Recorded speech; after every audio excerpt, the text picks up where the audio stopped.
c'est de réinventer le marché ambulant d'aujourd'hui et donc de pouvoir, tel un marché, les stationner la remorque qui distribue des produits locaux sur différents emplacements, qu'ils soient privés ou publics, sur le territoire de La Rochelle ou sur d'autres territoires. Et donc c'est de pouvoir faire ses courses en ligne et de les récupérer à un endroit, donc un drive mobile, puisque la remorque va bouger à différents points relais en fonction des jours.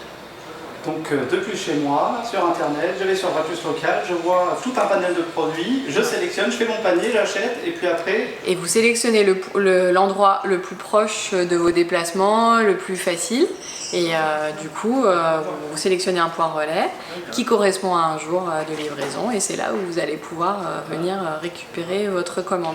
Donc le jour même de la livraison, vous recevez, en fait on va stationner en fin de journée la remorque.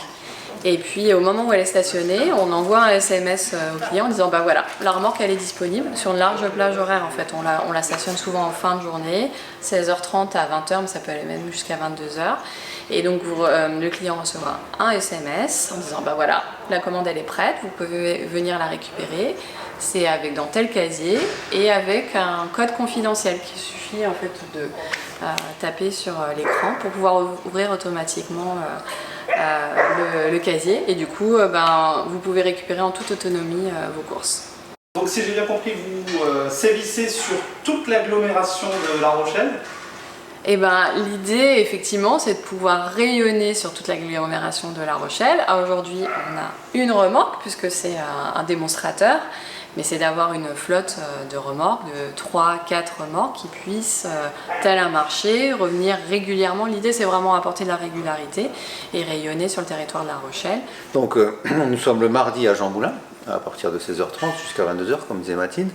Le mercredi nous sommes à Roncey sur le parking du lycée. Le jeudi nous sommes sur un parking privé mais accessible au public qui est le parking France Menuiserie au Chef de Baie. Et le vendredi nous sommes à la Jarde sur la place de la mairie. Voilà. Où nous habitons, c'est aussi pour ça que nous sommes là-bas. Et comme je disais, l'idée c'est de revenir comme un marché régulièrement, en fait toutes les semaines, pour vraiment que ça vienne aussi une routine pour les clients et qu'ils sachent que effectivement tous les mardis ou tous les mercredis, nous on est présents à cet endroit-là. Alors le nom de ce drive mobile c'est Vrai Plus Local.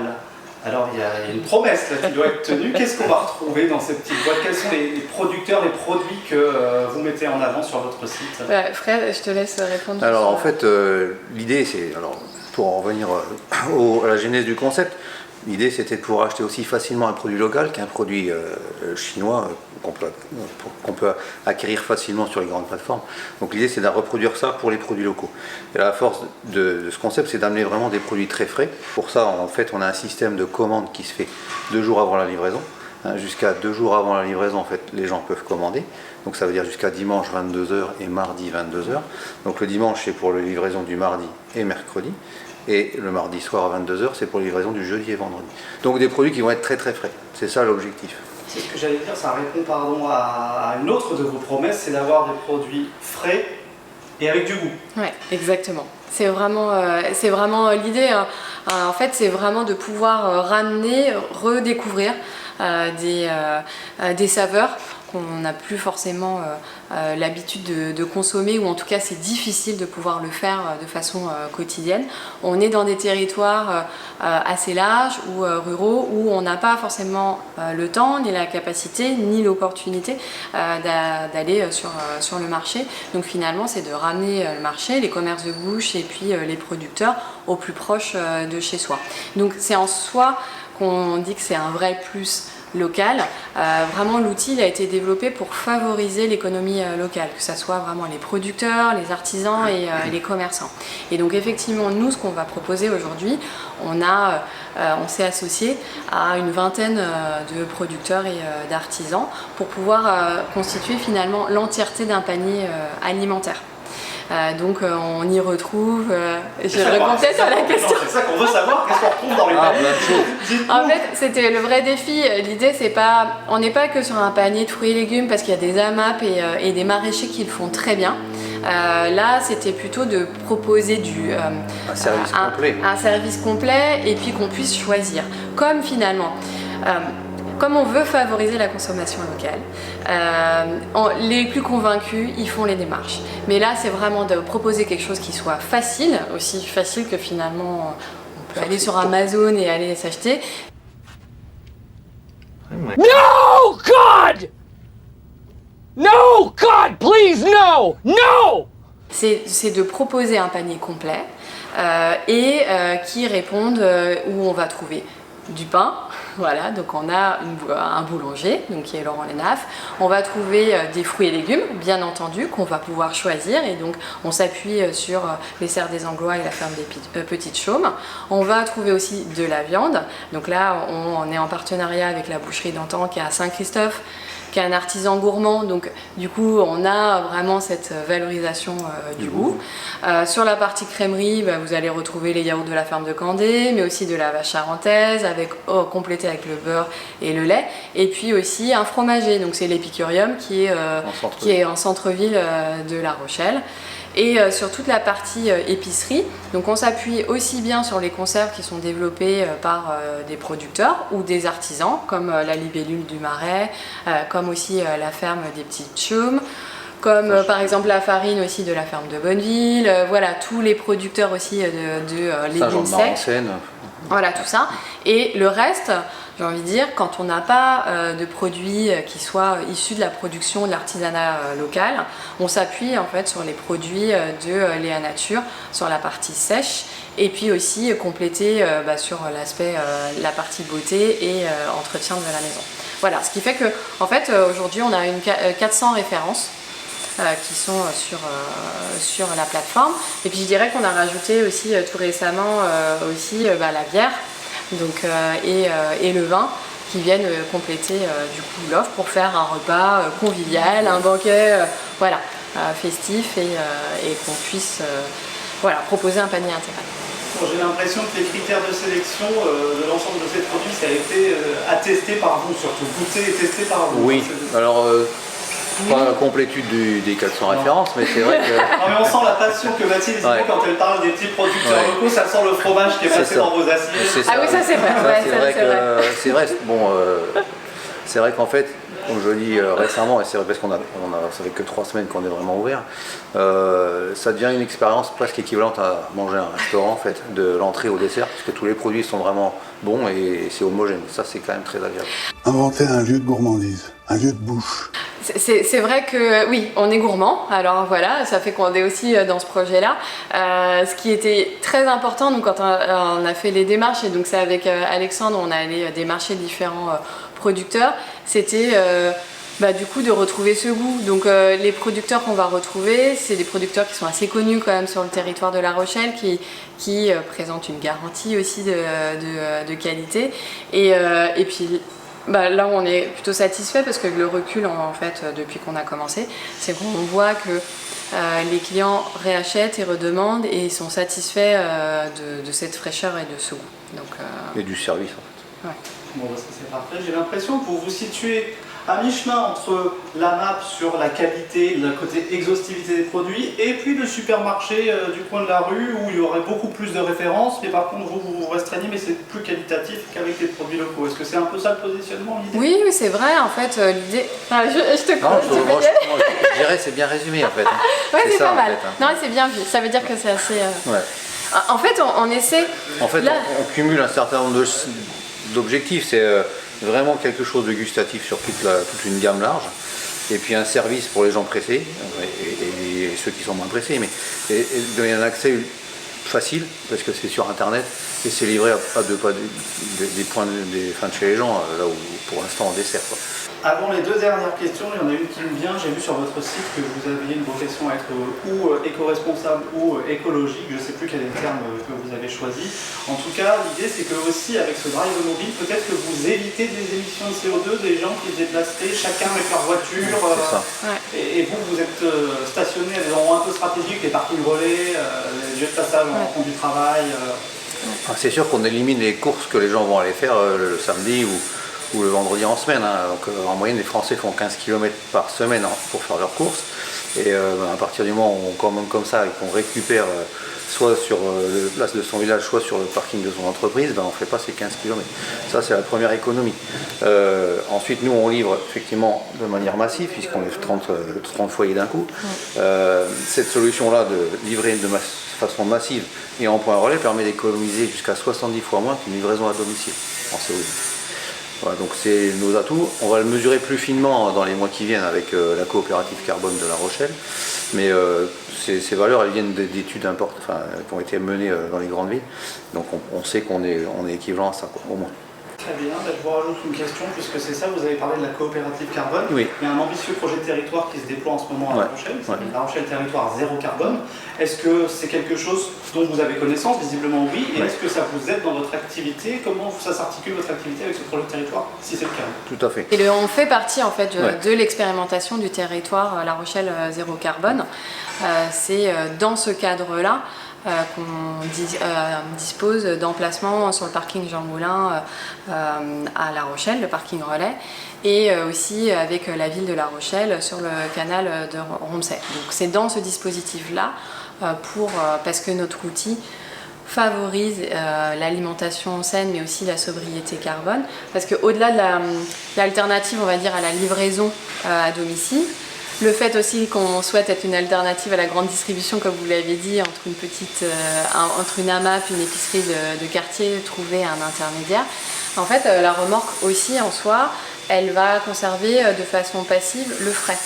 On est sur un outil qui est passif, qui n'a pas besoin d'alimentation électrique pour conserver le frais, par rapport à des casiers qu'on peut voir se développer et qui sont fixes et qui sont eux réfrigérés. Donc parce que on va en fait c'est comme une glacière. Donc c'est une glacière où on va diriger la température par du matériel professionnel et qui va permettre de conserver à la bonne température De la chaîne. Voilà. Exactement. C'est ça. Tout est frais et dispo. C'est ça. Avant la dernière question, est-ce qu'il y a quelque chose qu'on n'avait pas abordé, que vous avez envie d'aborder, ou est-ce qu'il y a un message que vous voudriez faire passer?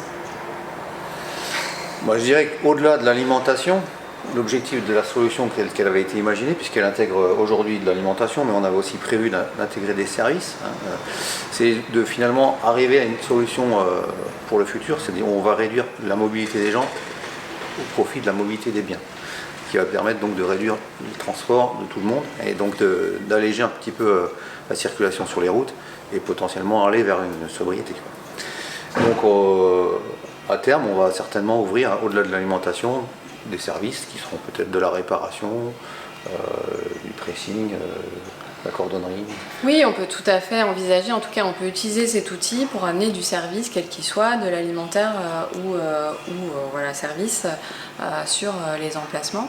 Et puis j'ai envie de dire que ce projet-là, il a été pensé pour les territoires ruraux et périurbains, où on est en manque de commerce, où c'est pas forcément développé d'amener jusqu'à soi du service. Et c'est vraiment dans cet esprit-là, on l'expérimente sur le territoire de La Rochelle, mais on sait que ça peut aussi intéresser d'autres territoires ailleurs qui sont en manque de commerce de sa proximité, ou d'amener en tout cas les produits au plus proche des gens.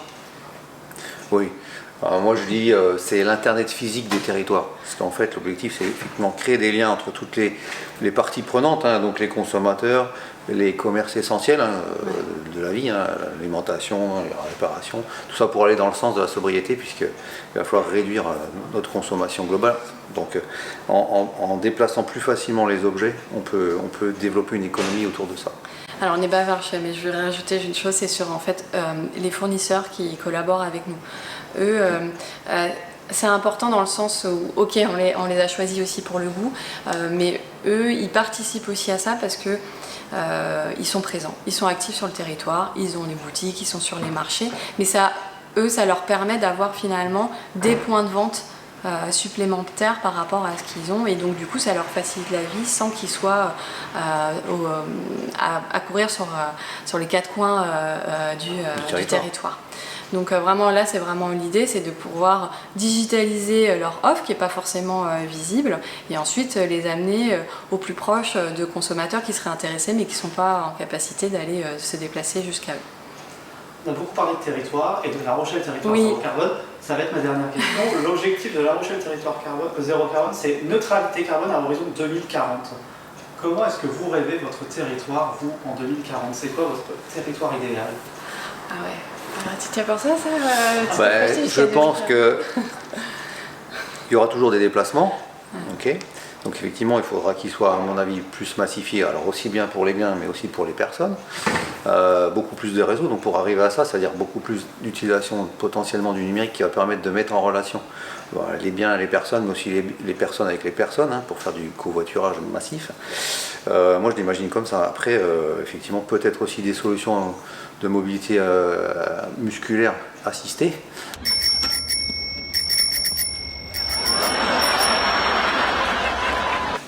Véhicules électriques petite taille, légère, une voiture légère. Pour les familles, c'est quand même utile d'être à l'abri pendant l'hiver.